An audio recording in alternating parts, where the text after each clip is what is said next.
Inter fail అయిన వాళ్లకు free reverification, recounting, advanced supplementary నిర్వహణకు నిర్ణయం, మెరుగైన పరీక్షల నిర్వహణపై అధ్యయనం. ఇవి సర్కార్ తీసుకున్న కీలక నిర్ణయాలు. ఇంటర్ ఫలితాలపై ఆందోళనలు, నిరసనలు తీవ్రం కావడంతో 6 రోజుల తర్వాత స్పందించారు సీఎం కేసీఆర్. అధికారులతో అత్యవసర సమీక్ష నిర్వహించారు.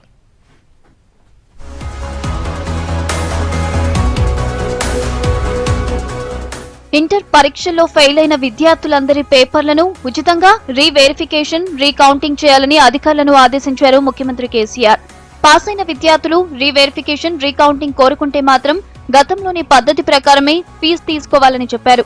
ఇంటర్ ఫలితాలు, ఆరోపణలు, ఆందోళనలపై ప్రగతి భవన్లో ఉన్నత స్థాయి సమీక్ష నిర్వహించారు ముఖ్యమంత్రి కేసీఆర్. ఫలితాల్లో గందరగోళంపై అధికారులను వివరాలు అడిగి తెలుసుకున్నారు. రీకౌంటింగ్, రీవెరిఫికేషన్ ప్రక్రియ తొందరగా ముగించాలని సూచించారు సీఎం. విద్యార్థులు విద్యా సంవత్సరం నష్టపోకుండా అడ్వాన్స్డ్ సప్లిమెంటరీ పరీక్షలు నిర్వహించాలని ఆదేశించారు.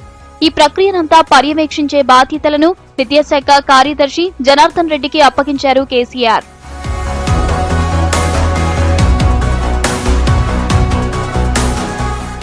ఈ ఏడాది 9,74,000 మంది విద్యార్థులు ఇంటర్ పరీక్షలు రాశారు. వారిలో 3,28,000 మంది విద్యార్థులు ఫెయిల్ అయ్యారు. మార్కులను కలిపే క్రమంలో తప్పులు జరిగాయని విద్యార్థులు, తల్లిదండ్రులు భావిస్తున్నారు. కాబట్టి వారి అనుమానాలు తీర్చాల్సిన బాధ్యత ప్రభుత్వంపై ఉందని అభిప్రాయపడ్డారు కేసీఆర్. నీట్, జేఈఈ లాంటి దేశవ్యాప్త ప్రవేశ పరీక్షలకు విద్యార్థులు హాజరు కావాల్సి ఉన్నందున వీలైనంత త్వరగా అడ్వాన్స్డ్ సప్లిమెంటరీ నిర్వహించి ఫలితాలు ఇవ్వాలని ఆదేశించారు ముఖ్యమంత్రి.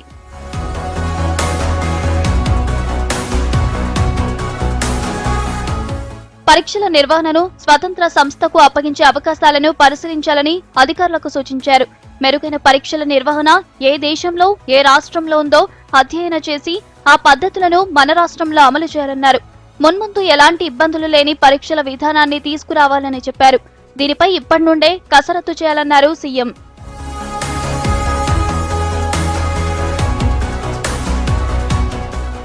ఇంటర్ విద్యార్థుల డేటా ప్రాసెస్, పరీక్షల ఫలితాల విషయంలో బోర్డుకు సహకారం అందించే అవుట్సోర్సింగ్ ఏజెన్సీల ఎంపిక, వాటి సామర్థ్యంపై అధికారులను అడిగి తెలుసుకున్నారు కేసీఆర్. ఈ ప్రొక్యూర్మెంట్ ప్రక్రియలో టెండర్లను ఆహ్వానించి ఏజెన్సీలను ఎంపిక చేశామని, తక్కువ రేటు కోట్ చేసిన సంస్థకే బాధ్యతలు అప్పగించామని అధికారులు చెప్పారు. టెండర్ల ప్రక్రియ, సామర్థ్యాన్ని నిర్ధారించే ప్రక్రియలన్నీ నిబంధనల ప్రకారమే జరిగాయని సీఎంకు తెలిపారు.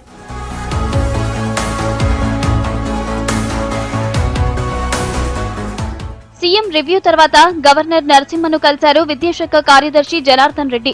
జరిగిన గందరగోళంపై వివరణ ఇచ్చారు. డబ్బులు కట్టిన వాళ్లలో ఫెయిల్ అయిన వాళ్లుంటే తిరిగిచ్చేస్తామన్నారు జనార్దన్ రెడ్డి. మరోసారి తప్పులు జరగకుండా చర్యలు తీసుకుంటామన్నారు. మార్కులను కలిపే క్రమంలో కొన్ని తప్పులు దొరకడం వల్ల తమకు రావాల్సిన మార్కుల కన్నా తక్కువ మార్కులు వచ్చి ఫెయిల్ అయ్యామని కొంతమంది విద్యార్థులు, వారి తల్లిదండ్రులు భావిస్తున్నారు. ఈ అనుమాన నివృత్తి కోసం ఫెయిల్ అయిన విద్యార్థులకు ఉచితంగా రీవెరిఫికేషన్ చేయించుకునే వెసులుబాటు కల్పించాలని ముఖ్యమంత్రి గారు ఈ నిర్ణయం జరిగింది. అండ్ ఈ సంవత్సరం కొంచెం ఉన్నటువంటి అనుమానాలతో ఎక్కువ మంది 55,000 మంది ఆల్రెడీ రీవెరిఫికేషన్, రీకౌంటింగ్ కోసం వాళ్ళు అప్లై చేశారు. కాబట్టి అందులో ఫెయిల్ అయిన వాళ్ళకు తిరిగి ఇది రీంబర్స్ ఇచ్చేస్తాం. ఇక ఇంటర్ ఫలితాల అవకతవకలపై సర్కార్ ఏర్పాటు చేసిన త్రిసభ్య కమిటీ ఇవాళ కూడా విచారణ జరిపింది. బోర్డు ఆఫీస్తో పాటు గ్లోబరీనా సంస్థ కార్యాలయానికి వెళ్లి విచారణ జరిపారు కమిటీ సభ్యులు. రేపు సర్కార్కు కమిటీ నివేదిక ఇచ్చే అవకాశం ఉంది.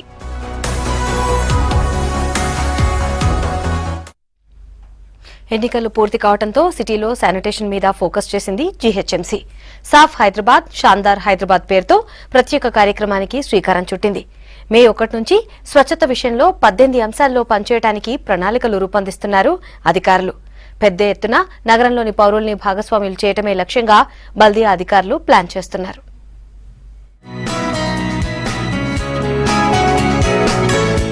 హైదరాబాద్ ను స్వచ్ఛ నగరంగా మార్చేందుకు బల్దియా ప్లాన్ చేస్తోంది. అందుకోసం సాఫ్ హైదరాబాద్, షాందార్ హైదరాబాద్ పేరుతో కార్యక్రమాన్ని రూపొందిస్తున్నారు. మే 1 నుంచి ఈ ప్రోగ్రాం ప్రారంభించాలని బల్దియా బాస్ దానకిషోర్ నిర్ణయించారు. నగరంలోని 150 వార్డుల్లో ఒక లొకేషన్ తీసుకుని ఈ కార్యక్రమాన్ని నిర్వహించాలని డిసైడ్ అయ్యారు.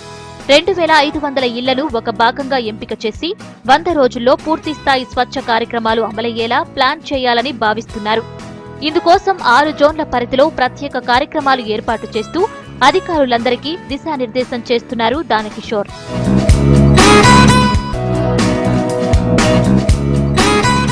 సాఫ్ హైదరాబాద్, శాందార్ హైదరాబాద్ కార్యక్రమంలో భాగంగా ప్రతి ఇంటి నుంచి తడి, పొడి చెత్తను వేరు చేయటంపై జనానికి అవగాహన కల్పించాలని నిర్ణయించారు. 90 రోజుల్లో ఈ టార్గెట్ రీచ్ కావాలని భావిస్తున్నారు అధికారులు. స్థానికంగా కంపోస్ట్ యూనిట్ల ఏర్పాటుకు 60 రోజులు, సిటీలో వివిధ ప్రాంతాల్లో ఉన్న డస్ట్ బిన్లను, గార్బేజ్ వర్నరబుల్ పాయింట్ల తొలగింపుతో పాటు బిల్డింగ్ నిర్మాణ వ్యర్థాల తొలగింపు, ఖాళీ స్థలాల్లో చెత్త వేయకుండా చర్యలు తీసుకుని 45 రోజుల్లో పూర్తి చేయాలని నిర్ణయించారు.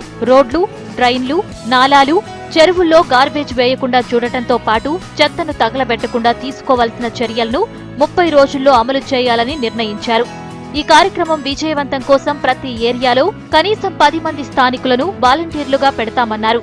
ఒక్కొక్క వార్డు 4-5 భాగాలు చేసి ఒక భాగాన్ని ముందు తీసుకుని దాన్ని చేద్దాం. ముందుగా మనం ప్రజలు ఇన్వాల్వ్ చేద్దాం. ప్రజలు 5-6 రకాలుగా ఉన్నారు. ఒకటి గృహిణులు, senior citizens, resident welfare association వాళ్ళు, షాపుల వాళ్ళు, స్టూడెంట్స్, ఇంకా కూడా ఇంకెవరైనా ఉంటే వాళ్ళని ఒక 6 రకాలుగా చేసుకొని వాళ్ళకి ట్రైనింగ్లు పెట్టుకుంటున్నాం. 3 నెలల లోపల, జూలై ఎండ్ లోపల ఈ 2005 ఇంటికి కంప్లీట్ చేయాలి. దీని అనుభవం తీసుకొని మళ్ళీ మనము కౌన్సిల్ గారు, మినిస్టర్, మేయర్లు అందరూ మాట్లాడుకొని మళ్ళీ ఇంకొక లోకాలను తీసుకునే దానికి, కార్పొరేట్తో మాట్లాడుకొని తీసుకునే దానికి ఇదంతా డైలీ చేయబోతున్నాము. దీనికి అందరూ పార్టిసిపేట్ చేయాలి. ప్రజలు కూడా పెద్ద ఎత్తున పాల్గొనాలి. నగరాన్ని క్లీన్ అండ్ గ్రీన్ గా తీర్చిదిద్దడానికి తీసుకోవలసిన చర్యలు చేపడుతూనే బహిరంగంగా చెత్త వేయకుండా ఉండేందుకు జరిమానాలను విధించే అంశాన్ని కూడా బల్దియా పరిశీలిస్తోంది.